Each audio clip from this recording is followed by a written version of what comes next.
दोस्तों, आज हम इस वीडियो में जिंदगी बदल देने वाली कहानी लेकर आए हैं। ये कहानी एक युवक के ऊपर आधारित है, जो कि वह अपनी जिंदगी में बहुत बड़ा आदमी बनना चाहता था। अगर आप इस कहानी को पूरा सुन लेंगे, तो आप अपने जीवन को अच्छे से जी पाएंगे। आप अपने जीवन में बहुत कुछ परिवर्तन कर पाएंगे। इसलिए दोस्तों, आप इस कहानी को पूरा सुने। एक युवक के बड़े बड़े सपने थे, और उसकी कुछ इच्छाएं थी। इच्छाएं अच्छी थी। वह चाहता था कि इस दुनिया में सभी सुखी हो, सभी के पास धन हो, सभी ईमानदारी से काम करें, कोई भूखा ना सोए, सब खुश रहें। उसने सुना था कि हम जैसा सोचते हैं वैसा ही होता है, और हमारी इच्छाओं को ये ब्रह्मांड पूरी करता है। इसलिए वह इन इच्छाओं को लिए हुए दिन रात सोचता रहता। लेकिन हुआ कुछ भी नहीं। वह देखता कि दुनिया में दुख है, तकलीफ है, बेईमानी है, लोग एक दूसरे से नफरत करते हैं। उसकी इच्छाएं पूरी नहीं हो रही थी। तब एक दिन उसके मन में एक नई इच्छा ने जन्म लिया। उसने सोचा कि मैं एक बड़ा हीरे मोती का व्यापारी बन जाता हूं, और मैं एक बड़ा व्यापारी बनूंगा। वह दिन रात इस इच्छा को लिए हुए इस बारे में सोचता रहा। वह सोचता कि कहीं से मुझे हीरे मोती पड़े मिल जाएंगे, और मैं उनसे एक बड़ा व्यापार शुरू करूंगा। फिर सोचता कि कहीं से कोई एक सेठ आएगा और मुझे कुछ हीरे मोती देकर जाएगा, और वह मेरे व्यापार में सहायता भी करेगा। मैं एक बड़ा व्यापारी बन जाऊंगा, और वह सेठ अपनी लड़की से मेरा विवाह करा देगा। तब मेरी जीवन में खुशियां ही खुशियां होंगी। ऐसी ही काल्पनिक सोच वह दिन रात बनाता रहता। लेकिन होता कुछ नहीं। जब उस युवक के पिता को ये पता चला कि उसका बेटा एक हीरे मोती का व्यापारी बनना चाहता है, तो उसे बड़ी खुशी हुई। उस पिता ने अपनी कुछ संपत्ति बेचकर उस बेटे को 3 हीरे और मोती दे दिए, और कहा, बेटा, मैं जानता हूं कि तुम हीरे मोती के व्यापारी बनना चाहते हो। मैं तुम्हारे लिए बहुत खुश हूं। मैंने अपनी आधी संपत्ति बेच दी है, और ये 3 हीरे और 3 मोती तुम्हारे लिए खरीदे हैं। इनसे तुम व्यापार शुरू करो। तुम सफल होवोगे, तब मुझे बहुत खुशी होगी। लेकिन उस लड़के को ये 3 हीरे और 3 मोती कम लग रहे थे। उसने सोचा कि इन हीरे मोती से क्या होगा, कम से कम 1000 हीरे और मोती तो होनी ही चाहिए थे। एक बड़ी दुकान होनी चाहिए थी। कुछ लोगों को मेरे नीचे काम करने वाला भी होना चाहिए था। जब यही बात उसने अपने पिता को बताई, तो पिता ने कहा, बेटा, शुरुआत पहली कदम से ही होती है। हम कभी भी एक समय पर 1000 कदम नहीं चल सकते। पहला कदम, फिर उसके बाद दूसरा कदम, फिर तीसरा कदम, ऐसे ही बढ़ते जाते हैं, और रास्ता तय कर मंजिल पर पहुंचते हैं। तुम इनसे व्यापार तो शुरू करो, बाकी सब अपने आप हो जाएगा। उस युवक ने व्यापार आरंभ किया, और सोचने लगा कि मैं 1 माह में ही ऐसा व्यापार करूंगा कि बड़े बड़े व्यापारियों में मेरा नाम शामिल हो जाएगा, और एक बड़े व्यापारी की लड़की से मैं शादी कर लूंगा। तब मेरे जैसा व्यापारी यहाँ कोई नहीं होगा। लेकिन ऐसा कुछ हुआ नहीं। 1 माह में भी किसी ने उसकी उन 3 हीरे और मोतियों में से कुछ नहीं खरीदा। वह निराश हो गया। उसे लगा कि अब कुछ नहीं हो सकता। वह बड़ा व्यापारी नहीं बन सकता। अपने पुत्र को निराश होता देख, उस पिता ने अपने पुत्र से कहा, निराश होने की आवश्यकता नहीं, हमें पहले बाजार को समझना होता है। जब हम परिस्थितियों को समझ जाते हैं, तभी हम बाजार में कुछ बेच सकते हैं। तुम ये पता करो कि बाजार में किस प्रकार के हीरे मोती की मांग है। इन 3 हीरे मोती को बेचकर उन्हें खरीदो। पुत्र ने कहा, पिताजी, मैंने ये पता किया था, लेकिन इन 3 हीरे मोती को बेचकर भी मैं उन हीरे मोती को नहीं खरीद सकता। उसके लिए अधिक धन चाहिए। पिता ने बची हुई संपत्ति भी बेच दी, और अपने पुत्र को धन इकट्ठा करके दिया, और कहा, पुत्र, अब बस हमारे पास रहने लायक ही जमीन बची है। ये धन ले लो और कुछ अच्छे हीरे मोती खरीद लो। अब ये तुम पर निर्भर करता है कि हमारे हालात आगे अच्छे होंगे या बुरे। पूरी मेहनत करना, कोई कसर मत छोड़ना। पुत्र ने उन 3 हीरे मोती को बेचकर और उस धन से जो पिता ने दिया था, 2 हीरे और 2 मोती खरीदे। उसने उन हीरे मोती से दोबारा व्यापार आरंभ किया, और सोचने लगा कि मेरे इन हीरे मोती की चर्चा दूर दूर तक होगी, और राजा स्वयं मेरे हीरे मोती खरीदने आएंगे, और होनहार, तेज और बुद्धि वाला लड़का देखकर अपनी लड़की की शादी मुझसे तय कर देंगे। लेकिन 1 माह बीत गया, और उसके पास कोई नहीं आया। किसी ने उसकी हीरे मोती में दिलचस्पी नहीं दिखाई। वह फिर से गहरी निराशा में चला गया, और वह अपने पिता के पास वापस आया। और उसने कहा, पिताजी मैं व्यापारी बनने लायक नहीं, आप ये दोनों हीरे रख लीजिए। पिता ने कहा, कोई बात नहीं, ये दोनों हीरे तुम ही अपने पास रखो और फिर से कोशिश करो। युवक ने दोनों हीरे अपने पास तो रख लिए, पर उसके मन में गहरी निराशा थी। वह फिर से सोचने लगा, काश दुनिया में सबके पास एक समान धन दौलत होती, ना तो कोई अमीर होता ना गरीब। जो कोई जो कुछ भी करना चाहता वह तुरंत हो जाता। मैं व्यापार करता और तुरंत ही बड़ा व्यापारी बन जाता। अब तो कोई मुझे अपनी लड़की भी नहीं देगा।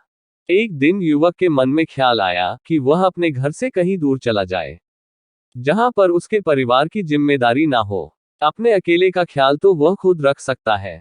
फिर उसने सोचा कि मैं सन्यासी बन जाता हूं, मान सम्मान भी मिलेगा और जिम्मेदारियों से छुटकारा भी। यही सोचकर एक रात अपने घर से वह उन दो हीरे मोती में से एक हीरा और एक मोती लेकर चला गया। जाते समय उसके ख्यालों में था कि वह बाहर मर्जी की जिंदगी जिएगा, न किसी की रोक टोक होगी और ना ही किसी को जवाब देना होगा और ना ही किसी की जिम्मेदारी होगी। जीवन को पूरी मस्ती में जिएगा। घर से जाते ही उसने वह एक हीरा और मोती बेच दिया और 6 महीने तक आराम से जिंदगी को काटी। अब उसके पास धन समाप्त हो गया था, उसके पास खाने के लिए भी पैसे नहीं थे और भूख किसी से बर्दाश्त नहीं होती। एक रात वह भूख भूख चिल्लाता हुआ इस आस में कि कोई उसे भोजन के लिए पूछ लेगा, एक रास्ते पर दौड़ता जा रहा था, लेकिन उसे किसी ने भोजन के लिए पूछा ही नहीं। तब उसे अपने घर की याद आई, अपने पिता और माँ की याद आई। लेकिन वह अब घर कैसे जाए? घर जाने की भी पैसे नहीं थे और ना ही घर जाने की हिम्मत शरीर में बची थी। वह एक पेड़ के नीचे बैठा रो रहा था।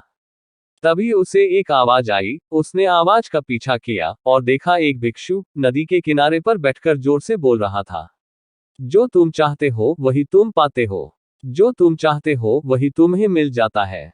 बार बार वह यही बात दोहरा रहा था। युवक उस भिक्षु के पास गया और कहा, जिसे जो चाहिए वह मिल जाता है। भिक्षु ने कहा, हाँ बिल्कुल, जिसे जो चाहिए वह मिल जाता है, जो तुम चाहते हो वही पाते हो। युवक ने कहा, ऐसा कुछ भी नहीं है। मैंने अपनी जिंदगी में क्या कुछ नहीं चाहा, मगर मिला कुछ भी नहीं। भिक्षु ने कहा, तुमने अपनी जिंदगी में सपने देखे और तुम्हें सपने ही तो मिले हैं। सपनों की हकीकत नहीं जानते, आंखें खुलते ही सपने टूट जाते हैं और कुछ नहीं बचता। इसी प्रकार तुमने अपने सपनों को चाहा और वही तुम्हें मिले। सब टूट गए, सपने टूटने के लिए ही होते हैं। युवक ने कहा, तो क्या सपने देखना, कुछ चाहना गलत है? भिक्षु ने कहा, नहीं, सपने देखना गलत नहीं है, कुछ चाहना भी गलत नहीं है। सपने वही देखो जो तुम पूरा कर सकते हो। उसी चीज को चाहो जिसे तुम पा सकते हो, जिसके लिए तुम कर्म कर सकते हो, जिसके लिए तुम मेहनत कर सकते हो। सपना बड़ा हो, चाहत बड़ी हो तो कोई बात नहीं, लेकिन तुम में वह हिम्मत होनी चाहिए कि तुम उसे अपने अधिकार में ला सको। तुम्हारे भीतर उस चाहत, उस सपने के लिए शक नहीं होना चाहिए। युवक ने कहा, मैं ऐसा क्या करूं जो मैं चाहता हूं वह हो जाए? भिक्षु ने कहा, यथार्थ में जियो, काल्पनिक सपनों की दुनिया से बाहर आ जाओ, अपनी सामर्थ्य को पहचानो। तुम मुझे बताओ तुम क्या चाहते हो? युवक ने कहा, मैं हीरे और मोती का एक बड़ा व्यापारी बनना चाहता हूं। भिक्षु ने कहा, बस इतनी सी ही बात, ये काम तो बहुत ही आसान है और तुम बहुत आसानी से कर सकते हो। युवक ने कहा, आसानी से, पर कैसे? मैं तो ये करके देख चुका हूं, हर बार असफल हुआ हूं। भिक्षु ने कहा, मैं तुम्हें एक हीरा और एक मोती देता हूं, इससे व्यापार आरंभ करो, सफलता अवश्य मिलेगी।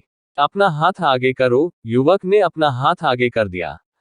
भिक्षु ने उस युवक के हाथ पर कुछ रेत उठाकर रख दिया और कहा, ये लो पहला हीरा। युवक ने कहा, कहाँ है हीरा? ये तो रेत है। आप मुझे पागल बना रहे हैं। भिक्षु ने कहा, ये रेत नहीं है, ये समय है और समय किसी के लिए नहीं रुकता। जैसे ही तुम अपना हाथ सीधा करते हो, यह नीचे गिर जाता है। समय ही वह हीरा है जिसका उपयोग करके तुम कुछ भी कर सकते हो। अनगिनत हीरे तुम बना सकते हो, समय जैसे हीरे को बर्बाद मत करना, इसका भरपूर उपयोग करना। जिसने इस हीरे का इस्तेमाल अपनी जिंदगी में नहीं किया, वह धूल में मिल गया। युवक ने कहा, मैंने अपने व्यापार में समय का ही उपयोग किया था, मगर मुझे कुछ नहीं मिला। हमेशा समय का उपयोग करने से कुछ नहीं मिलता। भिक्षु ने कहा, इसके लिए मैं तुम्हें एक मोती देता हूं। और भिक्षु ने उस युवक के हाथ पर एक कंकड़ रख दिया और कहा, ये वह मौत ही है जिसका उपयोग करके तुम अपने बुरे से बुरे समय में भी अपने सपने, अपनी चाहत को पूरा कर सकते हो। युवक ने कहा, और यह क्या है? भिक्षु ने कहा, यह मोती धैर्य है, संयम है। अगर तुम समय रूपी हीरे से लाभ नहीं कमा पा रहे हो तो तुम्हें मोती रूपी धैर्य का प्रयोग करना चाहिए। जब मानव समय और धैर्य का भरपूर उपयोग करता है तब वह जो चाहता है वह पा सकता है। तुम एक बड़े व्यापारी भी बन सकते हो। इनका एक बार उपयोग करके देख लो, मैं तुम्हें विश्वास दिलाता हूं। अवश्य ही जो तुम चाहते हो वही तुम्हें मिलेगा। युवक को बहुत भूख लग रही थी। भिक्षु ने अपनी झोली से कुछ भोजन उस युवक को खाने के लिए दिया, कुछ धन दिया और कहा, यह मेरे किसी काम का नहीं, तुम्हारे काम का है। तुम इसका इस्तेमाल कर सकते हो। युवक उस धन के सहारे अपने घर वापस लौटा और उसने अपने माता पिता से माफी मांगी। पिता ने अभी तक वह एक हीरा और मोती संभाल कर रखा था। युवक ने पिता से वह हीरा और मोती मांगी और फिर से व्यापार आरंभ किया। एक छोटा व्यापारी बनने में भी उसे 3 साल लग गए, लेकिन इस बार उसने समय के साथ धैर्य का इस्तेमाल किया। लेकिन अगले 2 साल में वह एक बड़ा व्यापारी बन गया और उसकी शादी भी हो गई, लेकिन एक गरीब घर की गरीब लड़की से जो उसने खुद पसंद की थी। क्योंकि जिस पैसे के कारण पहले वह शादी करना चाहता था, अब वह पैसा तो उसके पास बहुत था। हमारे जीवन में भी इच्छाएं तो कर लेते हैं, लेकिन उन्हें पूरा करने के लिए समय का उपयोग नहीं करते। ये हमारी इच्छाएं कुछ ऐसी होती है जो हमारे अधिकार क्षेत्र से बहुत बाहर की होती है। उन्हें अपने अधिकार क्षेत्र में लाना आसान नहीं होता, लेकिन नामुमकिन भी नहीं होता। जैसे अभी कोई कहे कि इस दुनिया के सभी लोग ईमानदार हो जाए, सुखी हो जाए, तो क्या ऐसा हो सकता है? बिल्कुल भी नहीं होगा। लेकिन कोई व्यक्ति इसके लिए प्रयास करता है और अपने प्रयास से बहुत हद तक अपने सपने को साकार कर सकता है। तथागत गौतम बुद्ध खुद इसका उदाहरण है। पूरी दुनिया सुख से रहे, यही उनका प्रयास था, और जो भी उनकी शरण में आया उसके दुख हमेशा के लिए समाप्त हो गए। इस दुनिया के बहुत बड़े हिस्से पर उनका प्रभाव है, और वह इसलिए है क्योंकि उन्होंने अपने समय का भरपूर उपयोग किया और हमेशा धैर्य बनाए रखा। लेकिन हम तो कुछ सोचते हैं, उसके लिए प्रयास करते हैं, फिर हमें लगता है कि यह है हमसे नहीं होने वाला, और तुरंत ही उसे छोड़ देते हैं। तो फिर हमें लगता है कि हम अपने जीवन में कुछ नहीं कर सकते। लेकिन ऐसा नहीं है। जो आप चाहते हैं वह आपको अवश्य मिलता है।